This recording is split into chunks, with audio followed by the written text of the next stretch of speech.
How do we calculate the time? Computation of period of limitation for a suit, appeal or application. What should we know? The day to be excluded is the day from which the period of limitation is to be counted. So from the day which that limitation is counted, that day is excluded, other days are counted. Next, computation of period of limitation for appeal or application for leave to appeal or revision or to go for review of a judgment. Here what happens? The judgment day and the time for obtaining a copy of the decree will not be counted. So this is exclusion of certain days in the calculation of the time for the legal proceedings. So this is what we understood. We should not count the day from which the time has begun to run. That day is excluded. Now, exclusion of time, bona fide taken in court without jurisdiction. Here what happens? The period of limitation is over because another civil proceeding relating to the matter had been initiated in a court which does not have jurisdiction. So what does this mean? If there is another case which has been initiated in another court which does not have jurisdiction, what happens then?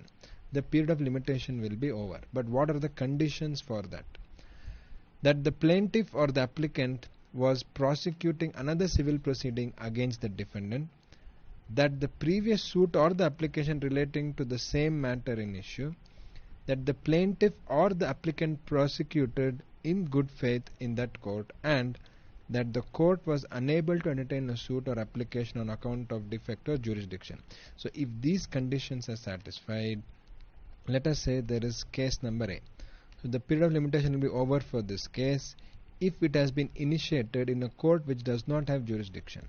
So we have court 1 and court 2. So what is court 1 and court 2? These are two different courts. Let us say court number 2 does not have the legal authority to take the case. That is what we call as the jurisdiction. Jurisdiction can be territorial jurisdiction, pecuniary jurisdiction, multiple types of jurisdiction are there. So if the court does not have the jurisdiction, then the period of limitation is over because another civil proceeding has been initiated where the proceedings does not have the jurisdictions. But to follow that, we need to have these conditions. What is the condition? Plaintiff or applicant was prosecuting civil proceeding against the defendant. So there was A and B, there are two people.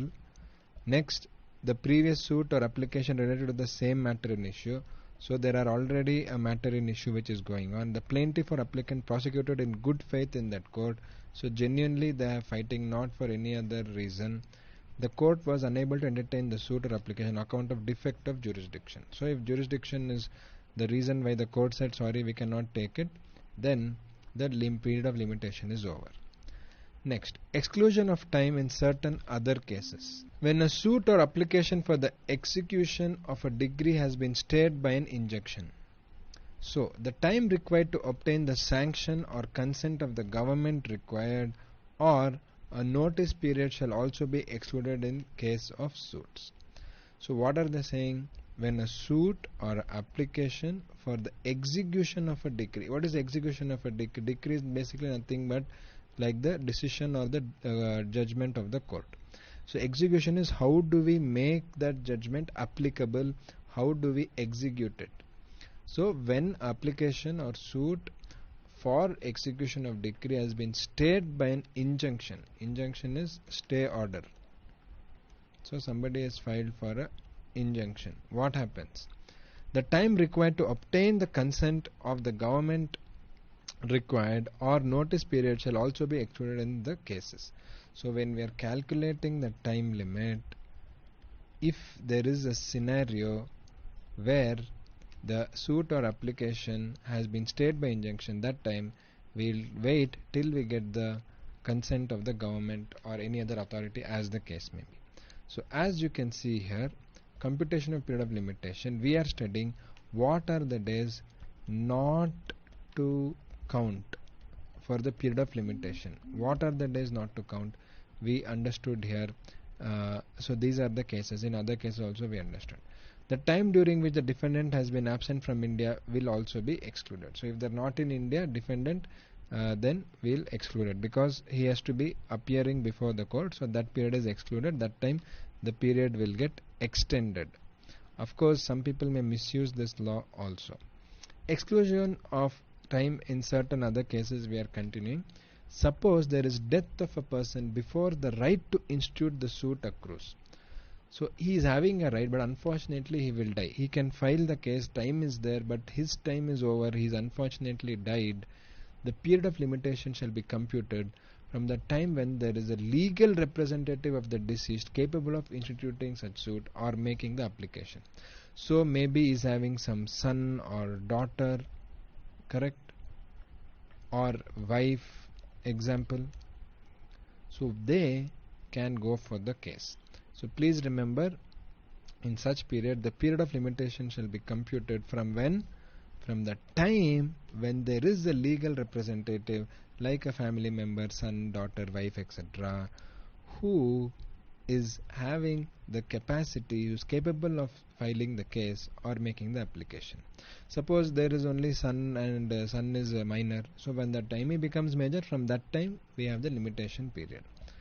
Where the suit or application is based upon fraud or mistake of the defendant, the limitation shall not begin to run until the plaintiff or applicant has discovered the fraud. Where the suit or application is based upon the fraud or mistake of the defendant. So if there is fraud or mistake of defendant, limitation shall not begin to run until the plaintiff or applicant has discovered the fraud. That is important. We should know when the fraud is there, only from then the time will begin to run. Now we come to the next topic, effect of acknowledgement on period of limitation. What is this? Let us understand. So what means it is effect of acknowledgement of liability in respect of property or right. So a fresh period of limitation shall be computed from the time when the acknowledgement was signed. What is this acknowledgement? Acknowledgement of liability means from the date when you got to know, from the date when you got to know of any liability. So what happens? That is effect of acknowledgement of liability in respect of property. So you know what is the liability on the property or the right. What happens? A fresh period of limitation shall be computed from the time when the acknowledgement was signed. Okay, this is important for us to know. Let us have a look at it in detail. There must be an admission or acknowledgement. Acknowledgement means yes, I agree. What am I agreeing? I agree that there is a liability. Okay, the acknowledgement must be in respect of property or a right. The acknowledgement must be made before the expiry of the limitation period, and it must be in writing and signed by the party. So if all these things are there, that time a fresh period of limitation shall be computed from the time when the acknowledgement was signed. So please remember, as you can see here, effect of acknowledgement on the period of limitation. So when we say acknowledgement, it means the acknowledgement of liability. Liability means I am accepting that there is a liability.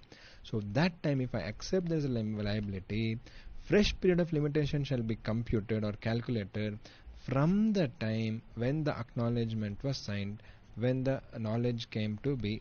Okay. So what is here is these four things we must know. There must be an acknowledgement, admission of the acknowledgement, that is there is a liability. It must be related to property or right. It must be made before the expiry of limitation, and it must be in writing and signed by the party.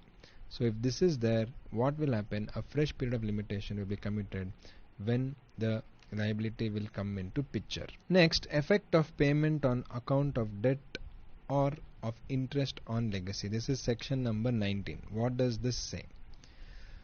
Fresh period of limitation shall be computed from the time when the payment was made. So as you can see here, what will happen? Payment on account of debt. So suppose there is a debt or of interest on legacy, that time what will happen? Fresh period of limitation will be computed from the time when the payment was made. So where payment on account of debt or interest on legacy is made before the expiration of the prescribed period by the person liable to pay the debt or the legacy. So fresh period of limitation becomes available on the creditor when part payment of the debt is made by the debtor before expiration of the period. So let us take a simple example, A and B. So A has given, let us say, 10,000 rupees to B. Suppose B has returned to A 3,000 rupees. That is what we call as a part payment. Okay, so fresh period of limitation becomes available on to the creditor when the part payment of the debt is made by the debtor before expiration of the period of limitation. So for A, he has to count the time limit from the time he gets 3,000 because he has got part payment. So from there he has to calculate the limitation period. He should not calculate from the day when he gave 10,000. He should calculate from the day when he got the 3,000 back from Mr. B. Okay, that is what they are saying here. From part payment, the expiration will be there. A fresh period of limitation will be starting. Now we come to the limitation and writs under the Constitution of India. First thing we need to know is that limitation is in entry number 13, list 3 of the Constitution of India.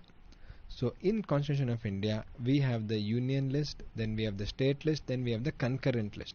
So limitation is there in our concurrent list in entry number 13. So it is part of the Constitution. What does it say?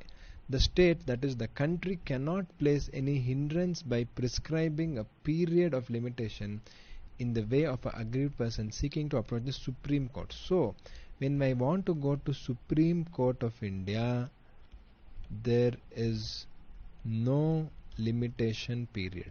If I want to go to Supreme Court, there is no limitation period. It is as simple as that.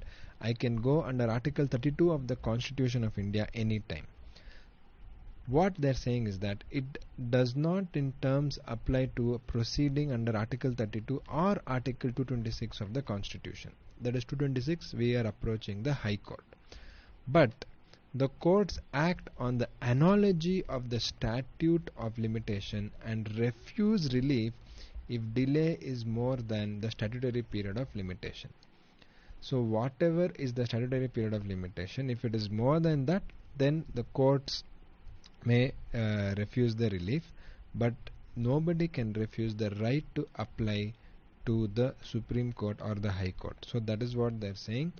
The state, that is the law or the country, the government, the parliament cannot place any hindrance, that is any restriction, any limitation, hindrance, restriction, limitation, one and the same, by having a period of limitation if the aggrieved party wants to go to the Supreme Court. Anybody wants to Supreme Court or High Court under Article 32 or 226, there is no limitation period. As simple as that. That's what it means. Next, if the right to property is extinguished by prescription under Section 27 of the Limitation Act, there is no subsisting right to be enforced under Article 32 of the Constitution. So if there is somebody who has extinguished the right to property under the Section 27 of Limitation Act, there is no right to be enforced under Article 32 of the Constitution. This is important for us to know.